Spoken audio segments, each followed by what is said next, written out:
और मुंबई में आप आए हुए श्रमिक मजदूरों के बारे में लड़ाई लड़ते हैं सर, क्या कहेंगे महाराष्ट्र के श्रमिक के बारे में? देखिए, हमारे झारखंड के प्रवासी मजदूरों की अगर बात कही जाए तो महाराष्ट्र में अनुमानित 5 लाख के आसपास है।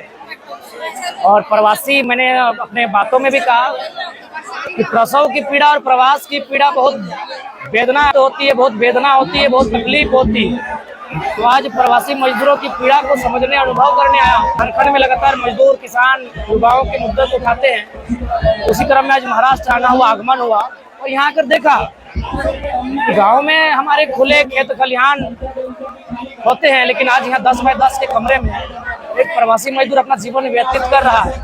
और उस प्रदेश का प्रवासी जहाँ 40% खनिज संपदा है, जहाँ हीरा है, कोयला के रूप में हीरा ही कहिए, जहाँ कोयला, अभ्रक, यूरेनियम, थोरियम, जहाँ स्टील, जहाँ गैस, इतने भरपूर मात्रा में, प्रचुर मात्रा में खनिज संपदा रहने वाला राज्य आज अगर प्रवास की वेदना को झेल रहा है तो मेरा मानना है कहीं ना कहीं जो सत्ता के हुक्मरान हैं उन्होंने राज्य को छलने का काम किया है आज। और मैं ये भी उदाहरण दिया कि महाराष्ट्र के लोग भी हमारे वहाँ रहते हैं, लेकिन पदाधिकारी के रूप में कार्यरत हैं, हमारे लोग यहाँ मजदूर के रूप में हैं। तो कहीं ना कहीं झारखंड बनने के बाद झारखंडियों के साथ सौतेला व्यवहार हुआ है। इसीलिए महाराष्ट्र के साथ साथ मुंबई की माया नगरी को आज माया की नहीं, झारखंडियों के साथ दया की आवश्यकता है। इन पर दया दृष्टि सबकी हो, क्योंकि हमेशा इसने यातना की मार झेली है। आप मुंबई में आए, क्या मुंबई में देखे और मुंबई के लोग कैसा है और क्या कुछ देखे मुंबई में? देखिए, मुंबई सपनों की नगरी कहलाती है और बिल्कुल यहाँ बड़े सपनों के साथ झारखंड के लोग भी आए हैं। रात दिन मेहनत कर रहे हैं, हाड़ तोड़ मेहनत कर रहे हैं और अपने सपने को हासिल करने के लिए आगे बढ़ भी रहे हैं।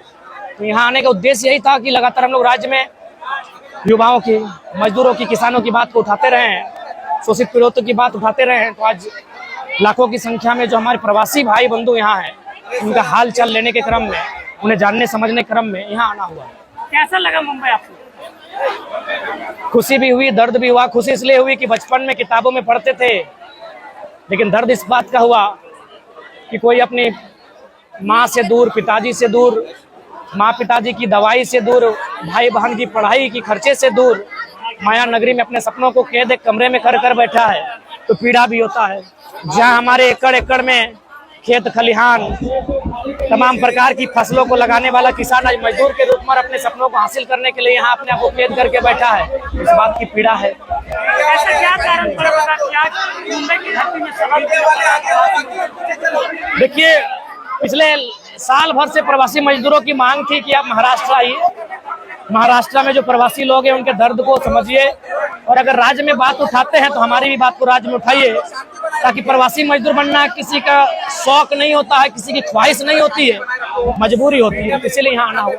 अगर 2024 में टाइगर जयराम मातो सत्ता में आ जाती है तो प्रवासी मजदूरों के लिए क्या कुछ सुविधाएं दीजिएगा झारखंड में? देखिए, हमारे पास बहुत सारी पॉलिसियां हैं, जिससे अभी बहुत सारे लोग सड़कों पर गाड़ी चलाने का काम करते थे। हमारे पास 7 लाख किलोमीटर में फैला हुआ सड़कों का माया जाल है। ये ड्राइविंग वहीं करें, अपने घर में करें, 2 पैसा बचत होगा, परिवार के साथ रहेंगे। हमारे पास भी टूरिस्ट हब को बढ़ाया जा सकता है। पेड़ पौधे, जंगल, नदी, झरना है, हमारे नदियों में पानी भरा है, उसे दूसरी फसल के लिए यूज किया जा सकता है। और बहुत सारी वैकल्पिक व्यवस्थाएं हैं जो झारखंड में लागू की जा सकती हैं और उनको इम्प्लीमेंट करके प्रवासी मजदूरों की कुछ एक समस्याओं का समाधान किया जा सकता है। झारखंड में कहाँ पे गलती हो रही है? पॉलिसी मेकर में कमी हो रही है। 40% खनिज, 25 करोड़ का घोटाला करती है पूजा सिंघल जो IAS है, छवि रंजन IAS से घोटाला करते हैं। तो पॉलिसी में गलती हो रही है, शासन प्रशासन में गलती हो रही है। मजदूरों का पैसा IAS IPS के पास है, मजदूरों का पैसा मिनिस्ट्री के पास है। ठीक है, तो